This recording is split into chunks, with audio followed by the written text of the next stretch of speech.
இயேசுவுக்கே புகழ். இயேசுவில் பிரியமானவர்களே, இன்று நம் ஆண்டவர் 2 தெசலோனிக்கர் 1 அதிகாரம் 2 வசனத்தினூடாக இவ்வாறு நம்மோடு பேசுகின்றார். நம் தந்தையாம் கடவுளிடமிருந்தும் ஆண்டவராம் இயேசு கிறிஸ்துவிடமிருந்தும் உங்களுக்கு அருளும் அமைதியும் உரித்தாகுக. இந்த புதிய நாளில ஆண்டவர் அவருடைய கிருபையினாலும் ஆசீர்வாதத்தினாலும் எங்கள் ஒவ்வொருவரையும் நிரப்புகிறார். அதுக்காக நாங்கள் இன்றைக்கு அவருக்கு நன்றி சொல்லுவோமா? இன்றைக்கு நாங்கள் ஆண்டவருடைய கிருபையும் அருளும் எந்த அளவுக்கு எங்களுடைய வாழ்க்கையில முக்கியம் என்றதை ஆண்டவர் நமக்கு வலியுறுத்தி சொல்லுகிறார்.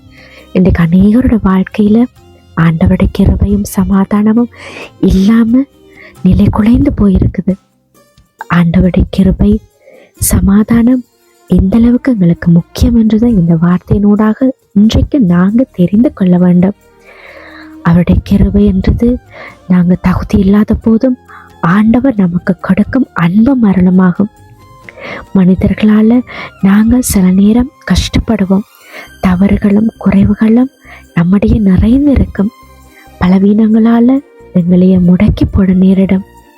இருந்தாலும் ஆண்டவர் நம்மை நிராகரிக்காமல் தினமும் ஒரு புதிய வாய்ப்பையும் ஆசீர்வாதத்தையும் நமக்கு அளிக்கிறார். இதுதான் அவருடைய கிருபையின் உண்மையான அர்த்தம். அது போலதான் அவருடைய சமாதானம் என்றது வெளிப்புற சூழ்நிலைகளால பாதிக்கப்படாத உள்ளார்ந்த அமைதியாகும். நாங்கள் வெளியில அநேக பிரச்சனைகள் இருக்கும்.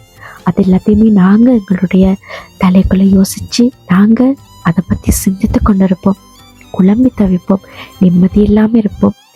இது எல்லாத்திலையுமே எங்களை விடுவிக்கிறது தான் ஆண்டவருடைய சமாதானம். எங்களோட வாழ்க்கையில சவால்கள், பிரச்சனைகள், எதிர்பாராத நிலைகள் வரும்போது ஆண்டவரிடமிருந்து வரும் சமாதானம் நம்முடைய இதயத்தை அமைதியாக வைத்துக்கொண்டு எந்த சூழ்நிலையிலும் நம்பிக்கையுடன் முன்னேற உதவி செய்யும். இன்றைய காலத்துல பலர் மன அழுத்தம், பயம் மற்றும் கவலைகளால பாதிக்கப்பட்டு கொண்டிருக்கிறோம். இப்படியான சூழல்ல இந்த வசனம் நமக்கு ஒரு ஆறுதலாக இருக்கிறது. நாங்கள் தனியாக இல்லை. ஆண்டவர் நமக்கு அவருடைய கிருபையும் சமாதானத்தையும் அளிக்க தயாராக இருக்கிறார். நாங்கள் செய்ய வேண்டியது ஒன்று மட்டும்தான், ஆண்டவரை முழுவதுமாக நம்பணும். அவரை எங்களுடைய வாழ்க்கையில ஆதாரமாக ஆணிவேராக ஏற்றுக்கொள்ள வேண்டும். எங்களுடைய வாழ்க்கை முழுவதுமாக அவர்கிட்ட ஒப்பு கொடுக்க வேண்டும். ஒரு குழந்தை தனது தந்தையின் கையை பிடித்து நடந்தால் அது பாதுகாப்பாக உணர்கிறது.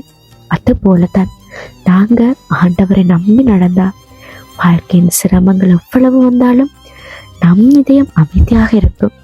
அந்த நம்பிக்கையே நமக்கு தைரியத்தையும் உறுதியையும் அளிக்கும். இந்த நாள் ஆரம்பிக்கும் போது ஆண்டவருக்கு நன்றி சொல்லுங்க.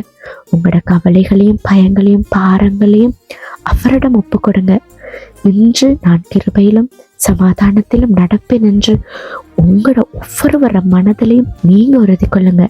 அந்த எண்ணம் தான் உங்களுடைய நாளை அருமையாகவும் அழகாகவும் மாற்றும்.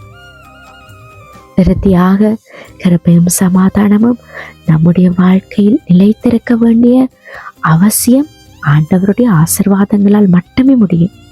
அவை நமக்கு உள்ளார்ந்த அமைதியும் வெளிப்புற வலிமையும் அளிக்கும். இந்த நாளை அந்த ஆசீர்வாதங்களோடு ஆரம்பிப்போம்.